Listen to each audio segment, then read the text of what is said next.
Hello,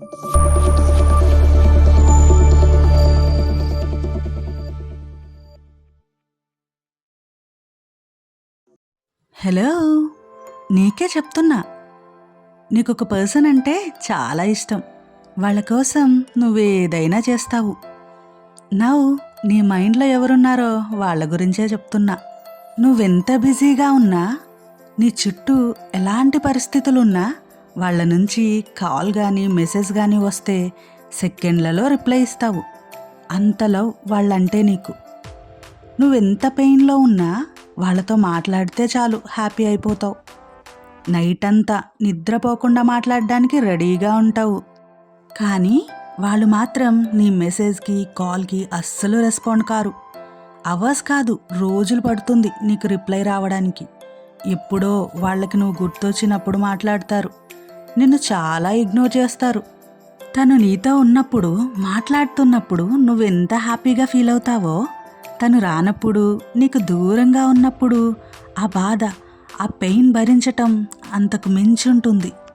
నువ్వు చాలా ఏడుస్తావు, వాళ్ళతో చాలా గొడవ పడతావు, నాతో ఉండు, నాతో మాట్లాడు అని. కానీ ఏం మారదు.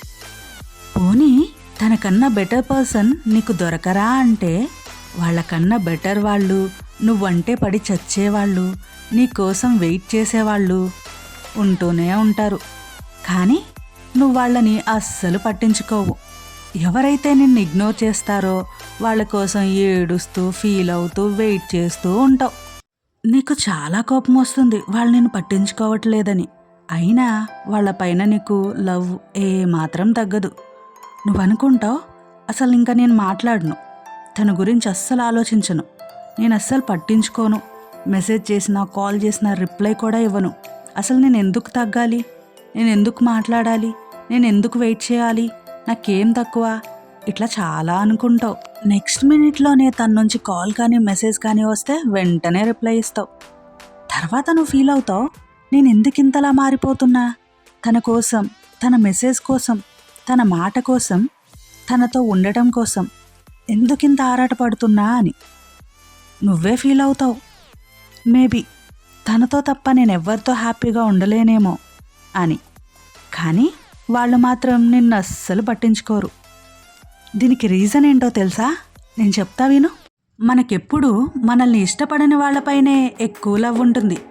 మనల్ని కేర్ చేయని వాళ్ళ కోసమే ఎక్కువ ఆలోచిస్తాం. దీని వెనుక ఒక సైకాలజీ ఉంది. అదేంటో చెప్తా విను. మన బ్రెయిన్ ఎప్పుడూ ఒక పజిల్ని సాల్వ్ చేయడానికి ట్రై చేస్తూ ఉంటుంది. అందుబాటులో ఉన్న ప్రేమ కన్నా దొరకని ప్రేమ ఒక ఛాలెంజ్లా కనిపిస్తుంది. వాళ్ళ అటెన్షన్ని గెలవటం ఒక విక్టరీగా ఫీల్ అవుతాం. సులభంగా దొరికేదెప్పుడు చీప్గానే కనిపిస్తుంది.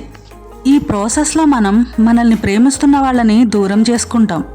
గుర్తుపెట్టుకో, నీ విలువ తెలియని ఛాలెంజ్ వెనుక పరిగెత్తడం కన్నా నీ విలువ తెలిసిన మనిషితో ఉండటం అసలైన గెలుపు. అర్థమైందా నీకెందుకిలా అనిపిస్తుందో, వాళ్ళ కోసం ఎందుకింత ఆరాటపడుతున్నావో? సో ఇప్పుడైనా నిన్ను పట్టించుకొని వారి వెనక పడటం ఆపేసి నీ కోసం వెయిట్ చేసే వాళ్ళ కోసం చూడు. ఒక చిన్న అడ్వైజ్ ఇస్తా, వింటావా? నువ్వెవరి కోసమైతే వెయిట్ చేస్తున్నావో, నీ టైం అంతా ఎవరి కోసం స్పెండ్ చేస్తున్నావో ఆ పర్సన్ని ఇగ్నోర్ చెయ్యి. అస్సలు మాట్లాడకు. వాళ్ళు నీకెలా చేశారో నువ్వు కూడా అలానే చెయ్యి. కొంచెం టైం పడుతుంది, వాళ్ళే వస్తారు, నీతో ఉండడానికి ఇష్టపడతారు. ఒకవేళ అలా ఉండడానికి ఇష్టపడలేదు అంటే వాళ్ళని పూర్తిగా వదిలేయి. నువ్వు చాలా లక్కీ అని ఫీల్ అవు. ఎందుకంటే నన్ను లవ్ చేయి, నాతో మాట్లాడు, నాతో ఉండు అని ఎంతకాలం అడుక్కుంటావో చెప్పు? అడుక్కుంటే వచ్చే లవ్ ఎంతవరకు ఉంటుంది? లైఫ్ లాంగ్ అడుక్కుంటావా? అది అవ్వదు కదా. ఇప్పటికైనా అర్థం చేసుకొని నువ్వు మారితే నాకు అది చాలు. ఈ వీడియో మీకు నచ్చినట్లయితే లైక్ చేయండి. ఇలాంటి మరెన్నో వీడియోల కోసం నా ఛానల్ని సబ్స్క్రైబ్ చేయండి. Please support me.